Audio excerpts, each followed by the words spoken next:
The sacred tree had barely survived the previous battle when the next disaster announced itself. Far above the battlefield, on one of the divine tree's enormous branches, warm steam rose from bowls of soup while exhausted warriors sat in silence. The contrast was almost surreal. Only moments ago, the air had been filled with overwhelming magical power. Now soldiers distributed combat rations, fires burned beneath makeshift cooking stations, and the scent of hot broth drifted through the cold air. Elmesia had ordered everyone to eat. Even Zelario accepted a bowl. For beings who had spent so long fighting in another world that they had forgotten the purpose of eating, the warmth felt strangely unfamiliar. Their bodies had long since abandoned the need for food. Rest and hydration were enough to restore their strength. Yet now, sitting among others and holding something warm in their hands, some of Zelario's soldiers experienced a simple pleasure they had never known before. For the first time, being incarnated felt worthwhile. The brief peace could not last. Luminous's doomsday declaration was projected near the sacred tree, carrying news that turned exhaustion into dread. Rimuru had disappeared. Milim was still rampaging. And worse, the world-destroying dragon Ivar Ajay remained a threat that could eventually bring ruin to everything. Then another report arrived. Milim was coming back. The distance between the sacred void of Damargania and the sacred tree exceeded 20,000 kilometers. Yet Milim had crossed it in only a few hours, moving at dozens of times the speed of sound. There was no longer enough strength to defend everything. They could abandon the sacred tree and concentrate their forces with Lubelius, or remain behind and defend Sarion with whatever warriors were still standing. The first choice offered survival. The second offered only a chance to buy time. But abandoning the sacred tree meant abandoning Sarion itself. Outside, evacuation had already begun. People fled carrying almost nothing. Magical devices worked at full capacity, yet there was simply not enough time to save everyone. Some refused to leave at all. Those who had lived for centuries seemed to understand what was approaching. If Milim reached them, their lives would end. Leon finally stepped forward. He intended to face Milim himself. Elmesia refused to let him carry that burden alone. She would remain and protect the divine tree as its ruler. Zelario would confront Feldway, while Silvia joined the defense. There was no grand strategy left, only survival. 4 warriors would attack Milim. 3 would use their speed to keep her distracted, preventing her from firing Drago Nova toward the sacred tree. Zelario alone would face Feldway. The plan was desperate because the alternative was death without resistance. Then the enemy arrived. The moment Milim appeared, the battle resumed. Leon, Elmesia, and Silvia scattered through the sky, moving as one. Their abilities, Shining King Surya, Wind Sky King Vayu, and Thunder King Indra, were all specialized for speed.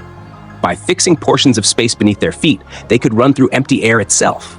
For a brief moment, the 3 moved like a single organism. Leon went first. Light erupted from his holy flame rapier as Meltbreaker tore forward. Spirit Hans concentrated into a blade capable of killing even a demon lord. Milim did not defend herself. She simply continued flying. The strike landed. Leon felt the impact through his arm, and for one fleeting instant, wondered whether he had actually hurt her. Then the truth became visible. Milim's dragon scales had been wounded, but only barely.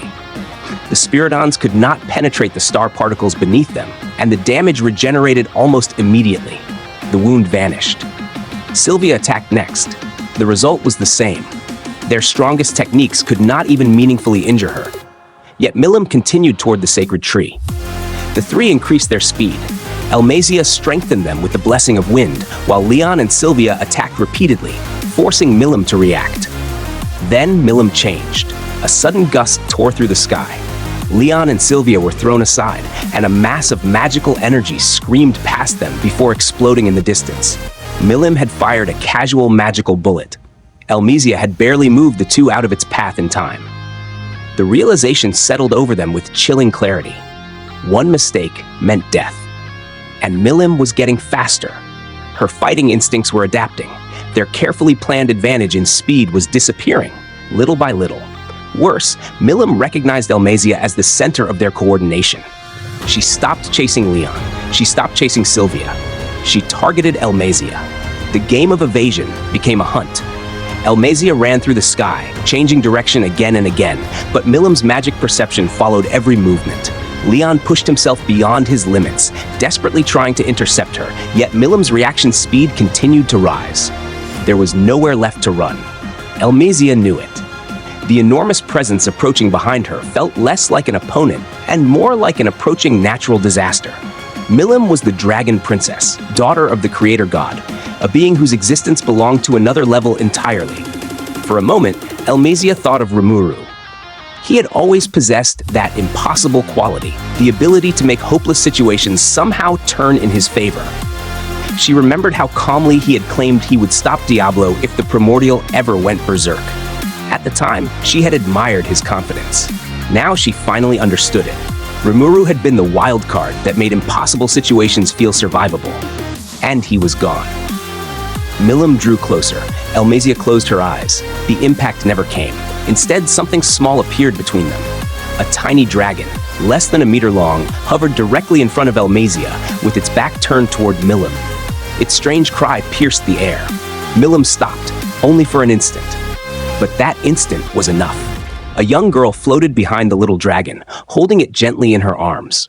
Her hair shimmered with an unusual mixture of black and silver, catching the surrounding light. Elmesia stared. The girl entrusted the small dragon to her and turned toward Milim. Then her appearance changed. The young figure vanished, replaced by a beautiful woman with long black and silver hair scattered with silver light. The moon goddess sword rested in her hand, while spirit armament covered her body. The hopeless battlefield suddenly felt different. Elmesia understood why. The girl standing before Milim was Chloe. The hero had arrived. And for the first time since Milim began her rampage, the defenders of the sacred tree had someone who could truly stand in her path. Chloe raised her sword. The next battle was about to begin.